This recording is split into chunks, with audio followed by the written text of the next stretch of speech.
Okay, and welcome everyone to our series of Mothers in Business interviews. And today we are really honoured to have the amazing Carla Sridevi Cohen with us today. And Carla has an absolutely amazing and outstanding bio, which I'm just going to go through with you before we formally introduce her so that we can hear much more about her amazing story. So Carla is the founder of the Women's Health Revolution. Her mission is to shift the health and minds of all female changemakers. Carla is the recipient of the Exceptional Global Woman Award and a best-selling author. After successful careers in both film and public relations, she suffered a debilitating health crisis that landed her in bed for 2 years. Frustrated and hopeless that her doctors could not help her, she was fortunate to attract the answers she was looking for. On a journey to heal herself, she accumulated over 20 certifications in various healing modalities. She combines years of tenacious technical and intuitive study of the human body, breath work, meditation, plant medicine, sports medicine, essential oils, and emotional intelligence to create immediate results. Carla's work combines her shamanic studies with her business background to help her clients move through mental and physical blocks. She is passionate and skilled at elevating emotional and physical pain and helping her clients experience deep peace. When your body and your mind are in sync, your brain and your body function better. You experience more joy, more love, more freedom, and more movement, and move forward, without pain, emotional resistance, and mental chatter that was getting in your way. Alongside her healing and coaching work of 30 plus years, she has selflessly served millions throughout her volunteer work for a global organization with spiritual roots, embracing the world, dedicated to relieving human and global suffering. Wow, what an incredible bio, Carla. We're so intrigued to find out so much more about what you do and about the people that you serve and the people that you help as well. So welcome, and thank you so much for being here today. Thank you so much for having me. It's an honor to be asked. So I appreciate the opportunity, and it's especially to get the message out and share what can be done with people to help them. So thank you. You're welcome. And so my first question to you is really to tell us about the highs and the lows of your journey to success, because clearly you've had a lot of highs and also lows, because you went through this period of illness. So tell us a bit more about that. Well, I was at the time that hit, I'd already had a successful career in public relations. I worked with some names you would recognize, like Bette Midler and George Benson, big acts, Michael Jackson. And so, but I left PR. I made it to worked my way up from nothing to vice president of a major public relations firm.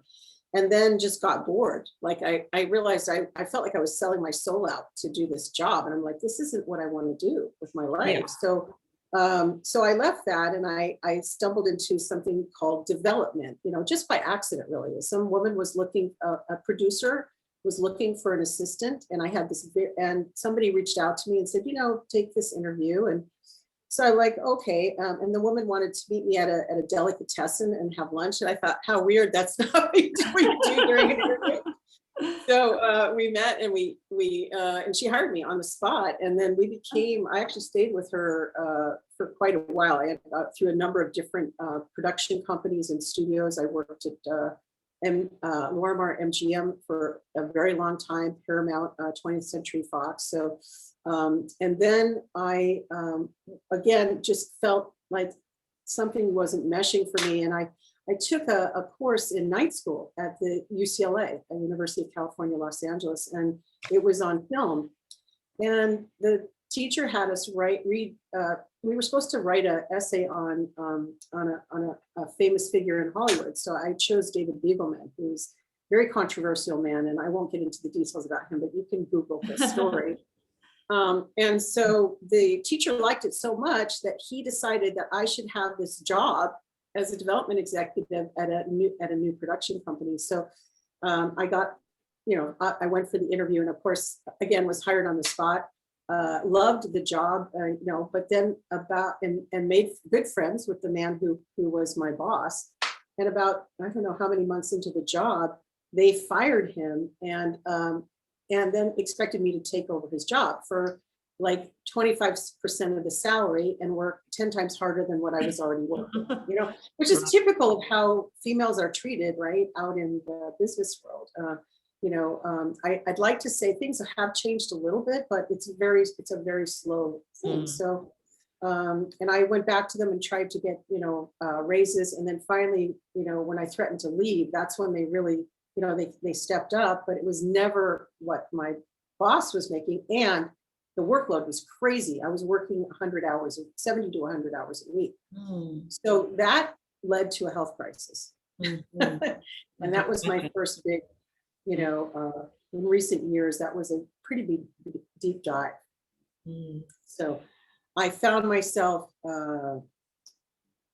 falling asleep on my job. My job was to read books and write scripts and write treatments and things like that. And so I was writing and reading, and I had a staff of what's called readers, who were people who would analyze stories. So we would analyze stories, fix them. I would put together talent, and then I would turn around and sell it to a major studio or a television company. Right. So anyway, what happened was I started falling asleep. Like my little naps started to turn into longer and longer naps, and people saw that I was not doing my job, and I was starting to fall behind, right? So either they were going to fire me or I was going to have to quit, because I had kind of reached my point. And then by the time I finally I did end up quitting. And by the time I went to the doctors, I was running a constant fever, and I had an elevated white blood cell count that was off the charts, and they couldn't figure out what the problem was. So they finally, after a lot of testing and everything, they sent me home with antidepressants and said, here, take these, and we don't really know what's wrong with you. Take these and sleep, and hopefully this will go away. And so I took an antidepressant, and I remember this, talk about hitting the lowest low, is like, I literally collapsed on the toilet. I couldn't hold my arms up over my head. I just started bawling, and it was this deep sense of hopelessness that my life had, I had gone from this high-powered, person who was not used to being limited to, well, not in major ways anyway, to just not being able to function at all. So that was the first mega low. Yeah, absolutely. And how did you, in that moment, emotionally deal with that? Because like you say, you were dealing with, you were mixing with people like Michael Jackson, Bette Midler. You had, perhaps in other people's minds, this dream job. But in reality, you were working lots and lots of hours that then turned into, a health issue for you. And your emotional state and mental state must have been going through lots of different triads, I'd imagine, going through that period of time. And also, how long was that period of time? Was it sort of like over 5 years, 10 years, or? Well, it was 2 years of the illness itself, 2 years of being bedridden, really, and going around to different doctors trying to find answers, So emotionally, I cried a lot. I was I wasn't depressed when they gave me the antidepressants. But the truth is, I became depressed when I realized that, for the first time in my life, there was no answer. The doctors didn't have an answer. My parents couldn't help me, So I started trying to figure out, first I went through just feeling sorry for myself, and, and rightfully so. I deserved a pity party. It was pretty awful. But then, the resilient part of me started to say, well, look, just what kind of what can you do? So I don't know that I even thought about it intellectually. I started reading a lot, to try to figure out like how to help myself, because the idea that I would have to spend the rest of my life in bed seems sort of unacceptable, Yeah. I remember also too, my mom was like, well, what about diet? What about diet? I'm like, you know what, my diet, even back then, I was never a fast food eater. I ate pretty good, but I didn't realize, now I can say, well, yeah, there was definitely gluten sensitivity. My dad was a milkman. I'd been raised on tons of milk, and now I hardly drink milk at all, because over time, what happened as a result of this process was I started to really clean up, fine tune everything. Like, okay, no more of this, no more of that. I ended up in meditation and going on cleanses, and a lot of things happened to help me come out to the other side. Yeah. But I'm kind of skipping ahead. Yeah, I think that the hardest part was the incredible depression that hit, a sense of hopelessness, that this was never going to end. What if it never ended? That's the thought you go through when you have something that debilitating. And that is so inspiring, you just sharing that, because there will be ladies watching this that perhaps are in some form of depression at the moment, or perhaps have been through it before, not really known a way out. And by you saying reading was something that that assisted you is something that somebody can take away. So thank you so much for sharing that. So you went through this 2-year period of being in a dark zone. So how did you tell us how you came out of it, and what was the next phase in your life? Okay, so it's kind of funny. So well, one of the things when I was doing the reading was I was reading some metaphysical books, also. And I don't know how I ended up with the first one, but it's a magazine. It's no longer in print, but it was an amazing magazine. And I just loved reading it. And that's mostly what I read, is like spiritual things, right? Okay. Because like, where do you go? When you finally realize that you come to this place where you realize that there has to be more than this, than what's going on in the physical plane, right? Yeah. There's something that you reach to a higher place. And I think that was also, I always had a thing for God. When I was a little girl, I used to go to different, I would go with the Baptists to their church, and I'd go with the Catholics to their church, and I'd go with my Jewish friends to the temple. My family was Jewish, but we didn't practice anything. So I did all these different things. But anyway, so I kind of turned to, like source, right? Knowing, not really having a clear idea that that's what I was doing, I think, but yeah. And what the real turnaround for me, there were 2 things that happened really close together, actually 2 or 3 things that happened really close together. The first thing was I heard my neighbor was going to an orientation for transcendental meditation. And it was on one of the days when I was feeling a little better, and I invited myself to go with her, and okay. She's a really good friend. And so, yeah, she took me. And when I went to do the orientation for the meditation, and he took us through some things, I immediately felt, I literally had this epiphany of recognition inside my soul. Like this is, and he was reciting eventually during the orientation, he recited the lineage of the gurus that the meditation had come down from. And I literally knew it. I couldn't repeat it, but I knew it. So it was an inner knowing that happened. So the meditation was a huge turnaround for me. So that was one. And then, so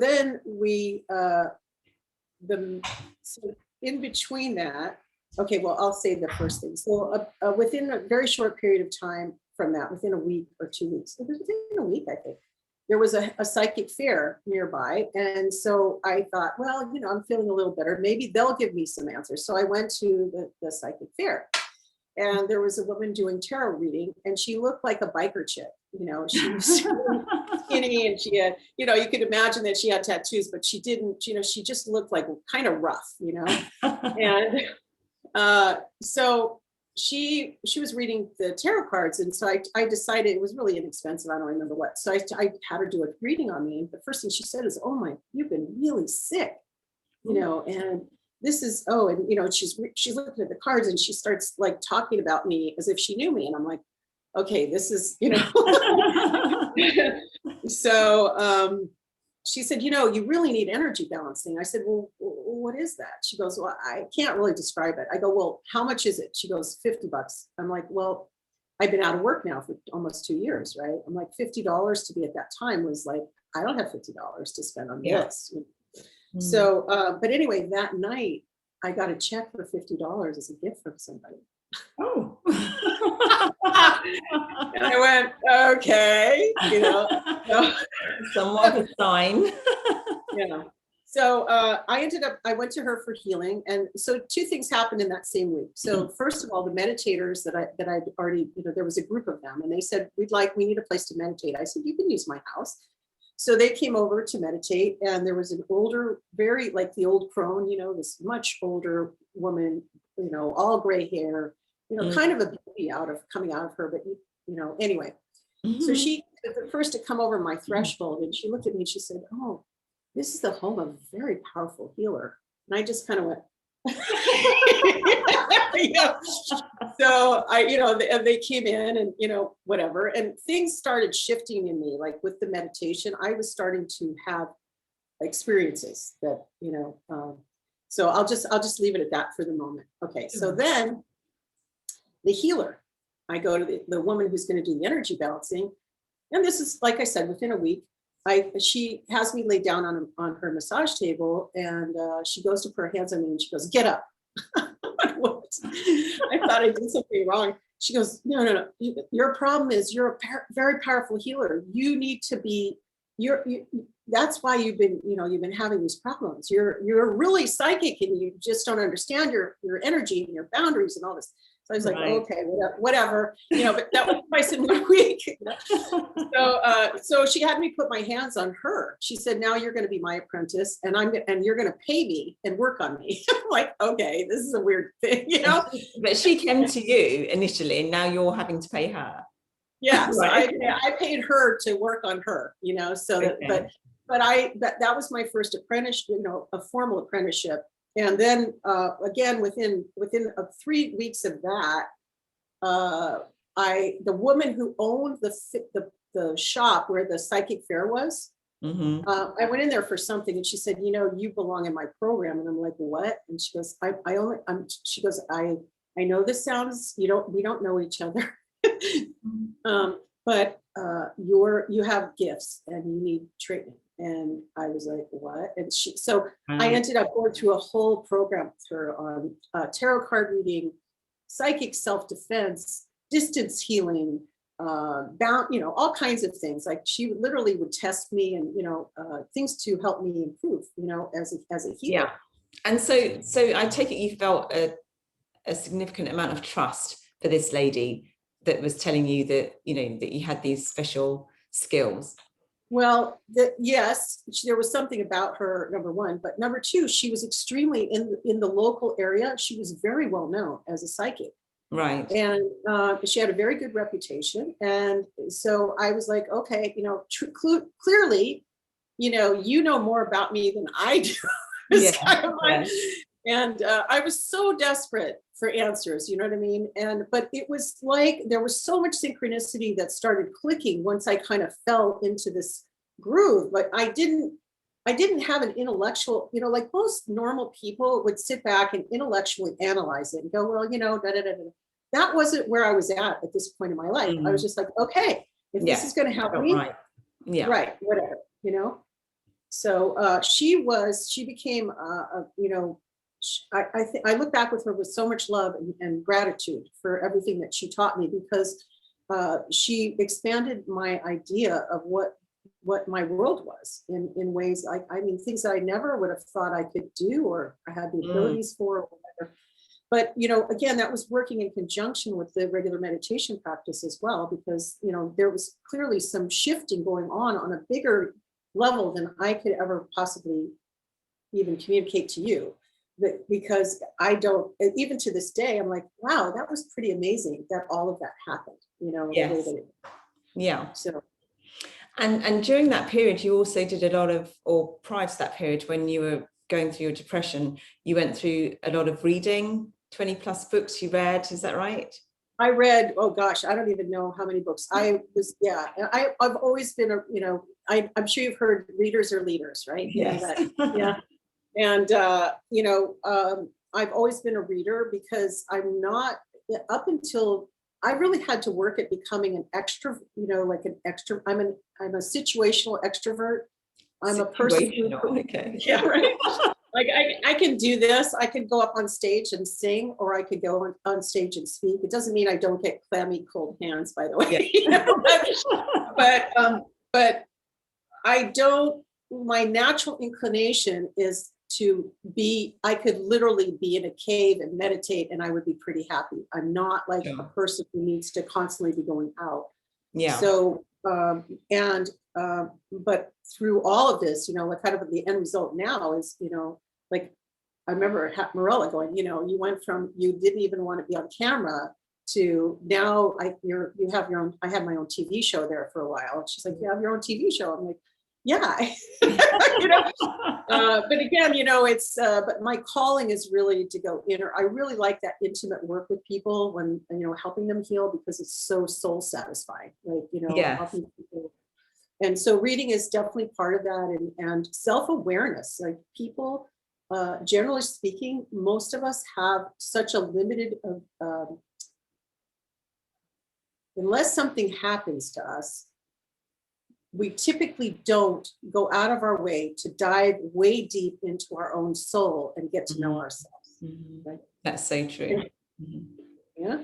So one of that is a continuing passion now of mine, because I now I recognize, I went through so much. Like there were years I spent, I don't know how many years just doing breath work, right? All I did was breath work. I did rebirthing, what's called rebirthing. And people have all kinds of ideas of what that is. So I will just say that it's not probably what you think it is. Yeah. So, but it's, it is a form of breath work. It's a discipline. And so I trained people for a while in breath work too, but I used to help people just with that. But it's like each of the pieces added something else, going through my breath work the way that I did helped me open up to things that I maybe wouldn't have recognized about myself. It was a deep personal journey, and I'm still on it, trying to learn. I don't know. Some people sit in their life and they go, yes, I know who I am, and I'm going to be completely candid with you. After all these years on this planet, I don't feel like I completely know who I am. Right. And I'm okay with not knowing that, as long as I'm willing to continue to discover, because I think when we stop looking is when we get old. Yes. That's a great way to look at it. Yeah. And so from that, that incredible story that you've just shared with us, and some of the lows and also the highs in terms of getting out of it, how have you then used your gifts from what you've learned to now in terms of creating a business to help others? Great question. Thank you. Well, okay, so I now I utilize, okay, so one of the things that happened with all of this is I became very aware that I'm what's called a clairsentient, which means I have the ability to feel into other people's bodies. Okay, sounds creepy, but it's not really, and I don't do it without permission, just so you know. So I utilize that as well, and I help there's a couple of different aspects to that. So I help people learn what I call now body intelligence. So they start to learn what their body's actually saying to them and help them tune into that. So that's part of how the internal body. Yeah, the internal body, the emotional aspects of what's going on in your body. Most people don't even know, like that thing right there in your stomach is, blah, blah, blah, blah, Right. It is a result of an emotional something that hasn't been addressed. You know what I mean? Mm-hmm. So helping them learn how to listen in, to helping them learn how to breathe into and connect with things that they're, these are all, I pulled in all these different pieces of what I've learned, right? I teach people, I will be teaching some courses eventually on body work. So how do you put your hands on people and help them heal?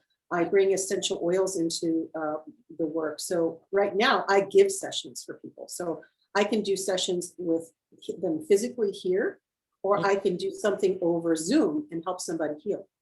Because really there's no time and space. It's just a concept that we have. So I bring all of those pieces together, the emotional intelligence piece, which is another piece. Like there's body intelligence, there's emotional intelligence. Learning how to listen to and understand, interpret the feelings that you're having, and how to manage those when you're dealing with other people and organizations, right? And then I also I learned brain profiling. So that I bring in also to help people understand what are their gifts in their brain, what are their natural talents, and what are the ones they're not using. So I've pooled all of these pieces together, into into my healing work. So when somebody comes to me, say for a session, I'll be like, we talk about even nutrition, right? Because I have that background, right? I look how they walk, because from my sports medicine background, I'm watching their body and seeing that maybe they're compensating with too much weight on their left hip or whatever. So I took all of those pieces, and then that became a healing practice, which became my business, and in addition to this, I have the essential oils aspect of it as well. So I teach classes on essential oils, or help people learn how they can heal naturally. So I'm using as much of me and the resources that I have that I can teach. I'm not taking them through the kind of program I went through however many years ago, right? With Charlene, but they still get pieces of that. When a client comes to me, or if they come to me in one of my courses, they're going to get some of these pieces. They're going to get some breath work. They're going to learn about meditation. They're going to learn about the effect of sound on your body. Because I also play, it's a musical instrument. You probably I don't know if you know what it is. Some people don't know what it is. It's called a harmonium, and it's an Indian musical instrument. And through utilizing that to help and working with the power of the voice, we actually change the vibration and frequency of the body and how the brain functions, because we're working with sound. So all of these pieces come together. Right. Okay. And so from what you're saying, it sounds like your greatest low when you were, going through that period of illness became your greatest high, based on, the things that happened to you to get out of that. And now you've created a new business out of that. Would you agree with that? Yeah, I would agree with that. I think that the thing of going from one of my takeaways was, I don't ever want somebody else to have to experience the level of hopelessness that I went through, and the depth of despair that I went through during that time. And so what I offer with what I do is showing them, look, you may not be able to find the answer in traditional medicine, but I have an answer that's probably going to work. I'm not going to say I can heal everything, help somebody heal everything, or help somebody heal everything. But I think I have about a 99%, it's a pretty high success rate with the people who've worked with me, Right. So, but yeah, I do think that the greatest suffering, if we're willing to take that suffering and go, what is the purpose of this experience? And maybe you don't have to do it intellectually, but there, on some level, you want to reflect on that. It's like, why did I attract this? Why did I create this experience for myself? And what's the flip side of that? How do I turn my lemon into lemonade, right? Yeah. And you said something quite interesting there. You said you wouldn't want anyone to experience the same level of depth of despair that you experienced. But in terms of the clients that you work with, do you find that some of them are in that place that you can recognize that you were at some time ago? The truth, yes, some of them, but most of them don't recognize that they're there. So that's the interesting piece for me is, again, this is where the emotional intelligence and body intelligence work that I do is so powerful, because most people are, I don't mean this to sound, however it's going to sound, it is what it is. A lot of people are brains in a jar. They treat their body like it's a container. And they don't see that the body has a purpose. It's not just to carry your brain around. It has a purpose. And the purpose is, the body's purpose is communication. So it's not only a giver of communication. You can see I'm using my hands, right? I'm gesturing, I'm speaking, but I'm also a receiver of communication. So there's thousands and thousands of signals coming into my body at any given moment, right? That are information, and I can choose to pay attention or not, right? So when they come into me, I turn them, if they're in that brain in a jar state, which not all of them are. I've had people who are super aware come in too, but I will be the first person to go, okay, well, so let's just take a minute. Like, are you recognizing that feeling right now there? And what, do you know what that means? Or have you thought about what that means? I find that a lot of times people come into me with their list of what they want. And I'll be like, yeah, but I'm noticing that you haven't mentioned that pain in your left shoulder, or that sensation in your hip, or that pain in your low back. And they'll be like, or that bubble you're feeling in your throat. And they'll be like, how did you know that? Like, and then, oh yeah, it's been there for so long. I just got used to it, I'm like, well, so this is where it starts. It's like where you decide, you make a decision as a person who wants to be healthy. I don't have to accept any condition as permanent in my body. First step, right? Yeah. I'm willing to be open to the possibility that I don't have to be this way forever.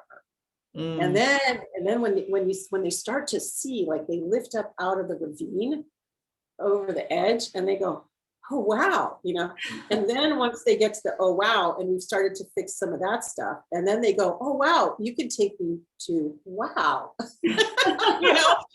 So it's like, and that kind of describes my experience a little bit when I was going through my healing process, right? Even now there's moments where I'll go, whoa, I didn't know I had that going on. And I think with one of my things, my passions is like, let's get rid of, you can't do surgery on yourself, right? Yeah. So you need another person, which is why your program is so amazing that you do for these women. You need somebody who's going to be outside of you to do the surgery, right? Look at you and say, you know what? I think you might have a little blind spot here right now. Are you going to take a look at it, right? So that's a lot of what I do, right? Yeah. Fantastic. Thank you for sharing that. And so thinking about your story and your journey, is there anything that you would do differently if you had to do it all over again? Gosh, and I've moved to a point of gratitude for, most of the lessons and the pain that I went through. I think the one thing I would have liked differently would have been the awareness that I have now, that some of the things, and this would be very valuable, I think, for your mentees, that some of the limitations that I experienced, where people didn't want to give me the money that I should have gotten, or the recognition, or the job maybe even that I was looking for, it's not necessarily my problem. That, that's not to say that I don't have places I need to look at, but there were so many things that I took on as a sign of my inadequacy when it really wasn't. It was circumstance. Like even now, when I think about, for example, not being paid the same amount as the men were, I thought it was something about me, that I wasn't doing a good enough job, or I wasn't working hard enough, or I wasn't, you know what I mean? And so now I can look back and go, you know what? Maybe that's true, but maybe the other part of that is that was systemic, within the culture of the industry that I was in. Yeah. And so I think that awareness, I even now, like, we're all going through so much here in the United States with, are creating more awareness around, the problems that people are experiencing around race, right? That, we had all these Asian women murdered for, no reason. We've had Black people killed for no real reason. And it's the raising that awareness is so key. And if we can get aware within ourselves, then we start to raise up the whole, the whole civilization, the whole culture. Yeah. Great. I love that answer. Thank you. So it kind of brings me into my next question, which is about what 3 tips would you give to our ladies that are at the very early stages of their business? Okay. First one, because I didn't have the business part together, right? I did the work, but I didn't have I'm a great healer. And I don't mean that in a conceited way. I'm really good at what I do, but I'm not the best at keeping track of the books, right? That kind of stuff. So I would say take a course in bookkeeping and learn. You don't have to become an accountant, but understand how to keep the books for your business. That's number one. Because even to this day, I think, oh, that's an area I still have some growing to do. Yeah.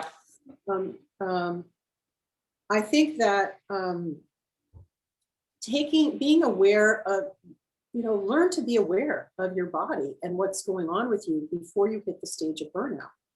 And, that's really, really important. And if you need help with that, I have courses that I teach on that. So I would love to have, anybody who's interested as a student. I'm going to do another free webinar on April 14th. So, and you can just go to the page, healwithcarla.com and learn about that.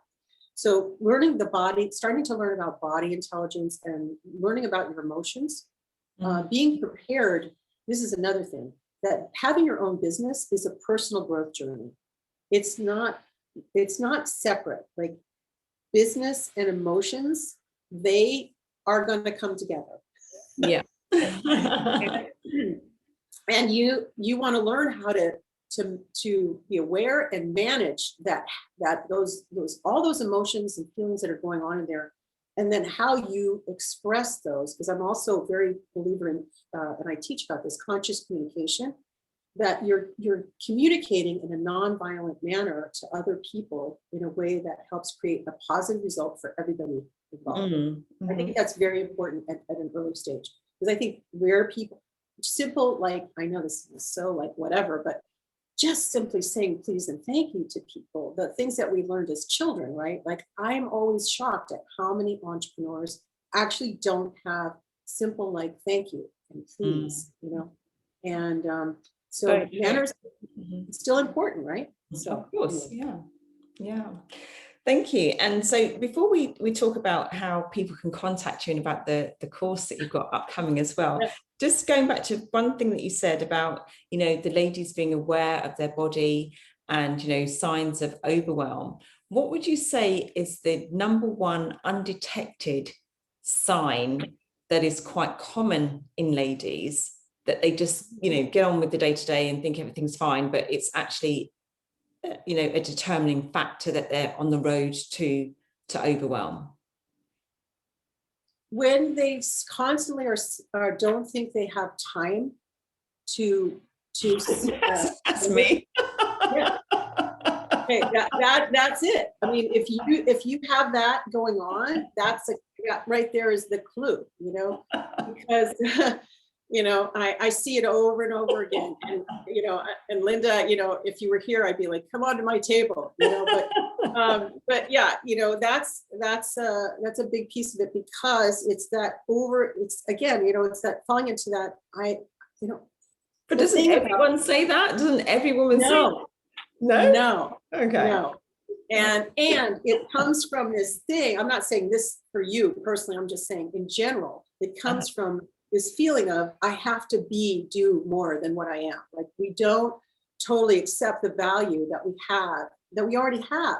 Sure. And we're constantly trying to push it to, oh, well, if I do this, then I'll be more valuable. You know what I mean? Then they'll get it, And it's not that. It's about us getting it, about ourselves, Yeah. You know what I'm saying? So yeah, no, that's very true. And that's a really good response to that, because I do hear, apart from myself, I do hear a lot of women say that, they don't have enough time, or they wish they had more time to do more things. But, your response is great. And that really puts it into perspective. So thank you. So sure. Before I pass you on to Grace for a couple of questions, just tell us more about the upcoming program you've got and how people can contact you. Well, thanks. I shameless plug earlier, but I'm so excited about the We were new going to ask program. anyway, so it's fine. Yeah. So, what happened was last year I did a program that was it's using your brain profile to reduce your stress, and that's the name of it. But the subtitle is Awakening the Healer Within, and the idea is to teach people, and which is what we did before, but I've broken it down. I'm much more excited because the program's been through the washer, and it's spit out in a different way now. It's like, it's better. And people loved it the first time. So I have a free webinar coming up on April 14th to just kind of take you through the generic idea of what the course is. But it's basically, there's a 21-day course, and then there's a 10-week course that I'll be having coming up. But the 21 days is now the one I'm promoting. So the idea is to really start to learn some of the things I was talking about here. So there's an introduction to breath work. We do work on meditation. We do things about, how does your birth pattern affect your relationships? That's kind of an interesting one, And I teach people about the biggest nerve in the body and how that impacts your moods and what you can do to shift that and your health. So it's a lot of little pieces. We even get into a little bit about detoxing and essential oils. But the purpose of this is to help people start to really just trim off all that stuff that's creating that fuzzy kind of a thing, and help them get into a place of deep peace with themselves and still be able to be incredibly productive, actually more, because they're not in that crazy driven adrenaline type, I got to get this all done thing. So I don't know if that makes sense, but that's really great. And so where do they, that's on so right, you can sign up at healwithcarla.com, and it's Carla with a C, so it's just healwithcarla.com. We literally just got the landing page up yesterday for this, because I've just been working on crystallizing it, and I'm really, really excited. So that's the free webinar, and then after that we'll go on to the different longer programs, but everything includes information about information and exercises to help you embody emotional intelligence, body intelligence, and like I said, experience meditation, experience the effect of sound, what sound can do for you. So I think it's people who came out of the last program, the testimonials were pretty impressive, because like a lot of people, I think sometimes I like what I'm teaching, but I'm always wondering if it's, are you loving it as much as what I'm loving sharing with you? And I was really excited to see that people really, really got what I was trying to get them to. So. Right. Okay. Fantastic. Well, thank you for sharing those details, and thank you for sharing part of your life story with us. It's been really, really, for me, very, very inspiring. And so what we'd like to do now is just to pass over to Grace. Grace is one of our mentees, and she'd love to ask you a couple of questions. So there you go, Grace. Awesome. Thank you both. So Carla, two questions that I would love to put to you is, one, what type of conditions have you helped to heal in other people? Just to give us a breath. Oh, geez. I've had everything from chronic, like back pain, foot pain, people who had lung challenges, like the breathing issues. I've had cancer, people with cancer. Not so many of those, to be honest, when they're in stage 4, that's not they always come back and say, I have more peace, even if I wasn't able to completely heal them of whatever that was. But definitely breast cancer. There was one woman who was before it had actually been, had been on the radar where the doctors could actually see it, which was interesting. She was an interesting case. Anxiety, stress, those kind of things. Mostly, when I think about it, I think, oh gosh, there's so many different things. And then people have come to me for emotional things like attracting a relationship or increasing their income.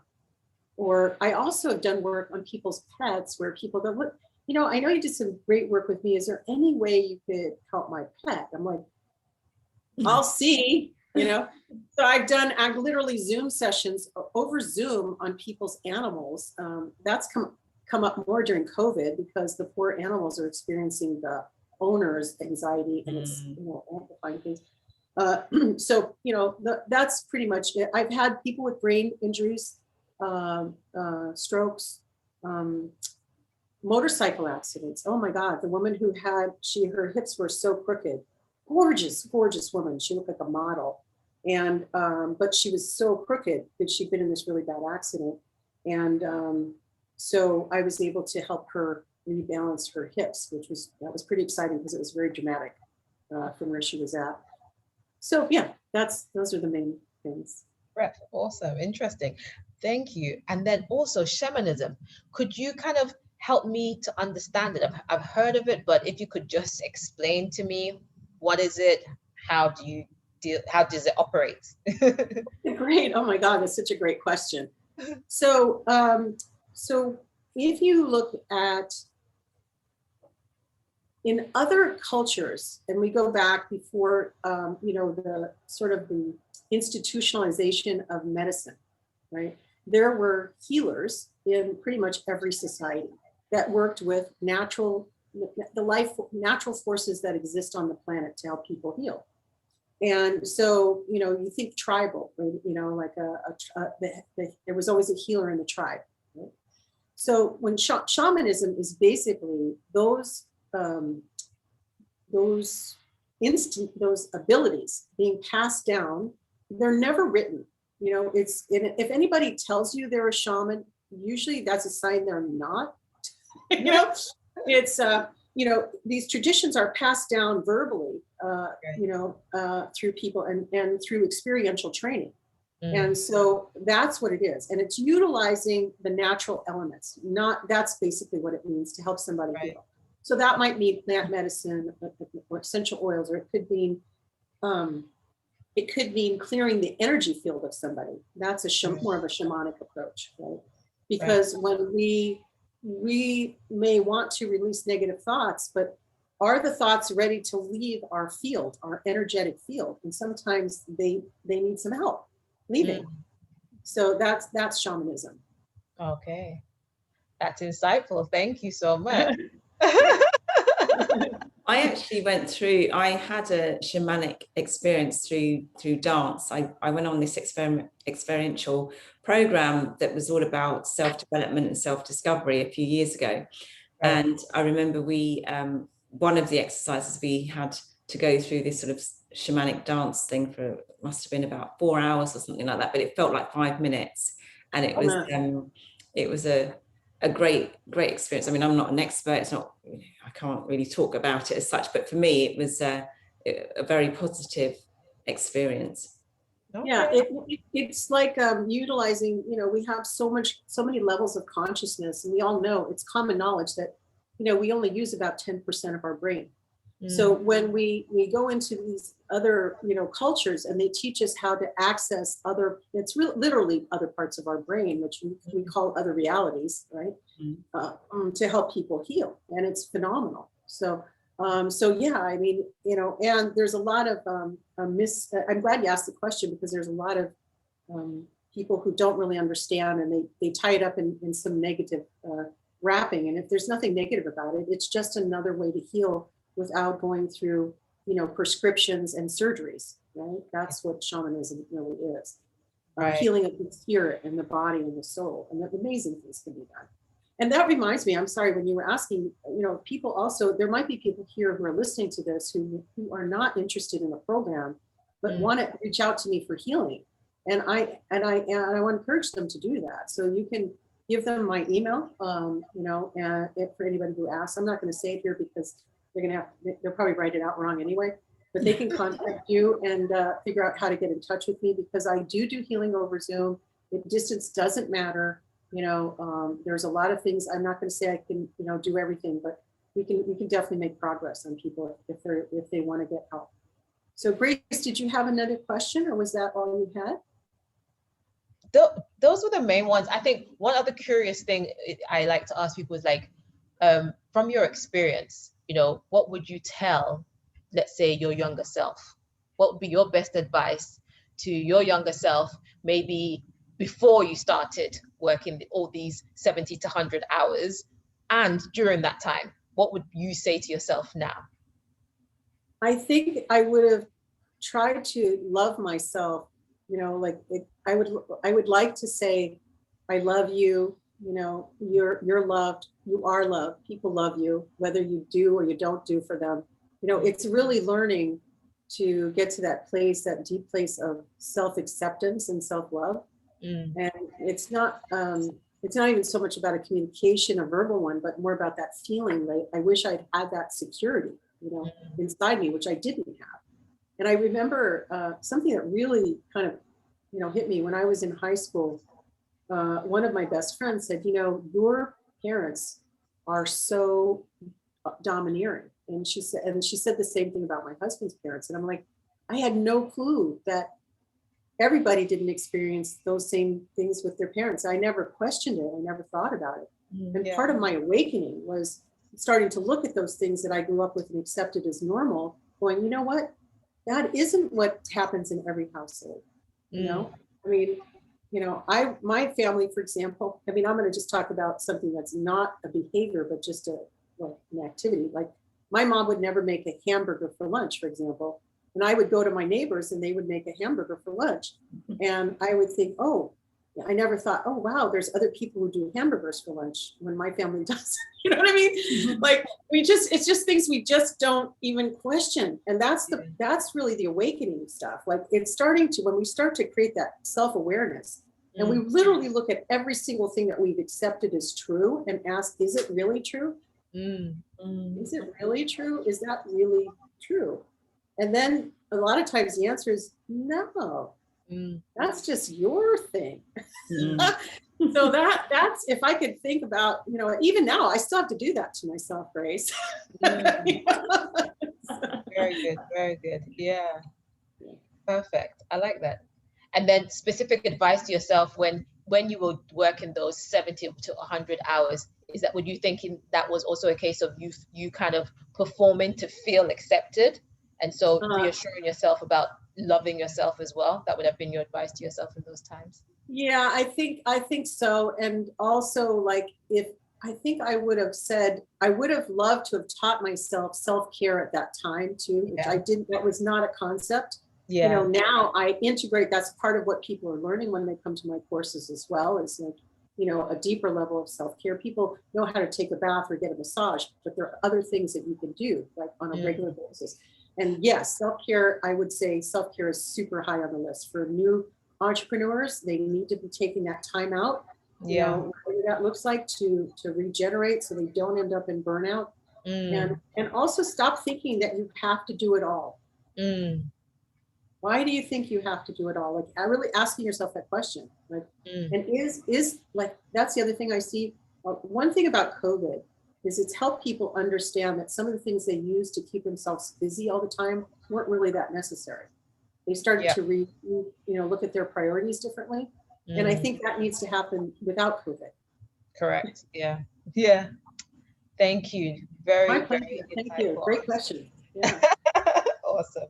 Thank you, Grace. Thank you for those questions. And what a beautiful way to end the interview by talking about self-love and self-care, because that's something that we all need, and it's so very important. And I think that, along with lots of other golden nuggets and pearls of wisdom that you've shared with us, Carla, our ladies are going to find this interview absolutely phenomenal.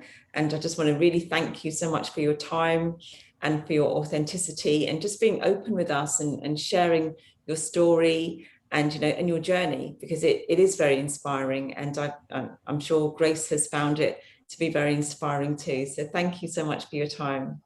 Oh my goodness, thank you so much for having me. It was a pleasure. I really enjoyed speaking with you both, and be well. I mean, I hope to talk to you again. Well, I know I'll talk to you again very soon, Linda, and Grace. Please feel free to reach out anytime. With any other questions if they come up. Right. Yeah, and we'll certainly share your details about your upcoming program as well, and about any sort of general healing somebody might need. All right. Thank you so much. Lovely. Thank you. Thank you. Right. Okay. Bye-bye.